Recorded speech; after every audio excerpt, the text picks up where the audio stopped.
इचलकरंजीतील घोषित झोपडपट्टीधारकांना property card देण्याची मागणी आहे। त्यानुसार महापालिकेच्या महासभेत ठराव करून एक समिती गठीत करण्यात आली आहे। या समितीच्या माध्यमातून लवकरच झोपडपट्टीधारकांना प्रॉपर्टी कार्ड मिळवून देणार असल्याचं नगरसेवक रवी राजपुते यांनी सांगितलं। इचलकरंजीत 23 झोपडपट्टी आहेत। त्यातील नागरिकांना प्रॉपर्टी कार्ड मिळावं आणि नेहरू नगर भागातील नागरिक आणि दुकानदारांना घरफाळा लावण्याची मागणी नगरसेवक रवी राजपुते यांनी महापौर उदय धातुंडे यांच्याकडे केली होती। त्यानुसार महापालिकेच्या महासभेत झोपडपट्टीधारकांना प्रॉपर्टी कार्ड मिळवून देणारा ठराव संमत करण्यात आला। कागल, जयसिंगपूर आणि कोल्हापूरमधील झोपडपट्टीधारकांना प्रॉपर्टी कार्ड कशा पद्धतीने दिली आहेत हे पाहण्यासाठी एक विशेष समिती गठीत करण्यात आली आहे।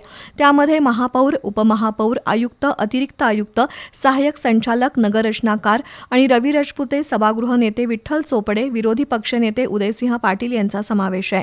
लवकरच इचलकरंजीतील अधिकृत झोपडपट्टीधारकांना प्रॉपर्टी कार्ड दिलं जाईल आणि एक प्रदीर्घ काळाची मागणी पूर्ण केली जाईल असं रवी राजपुते यांनी सांगितलं।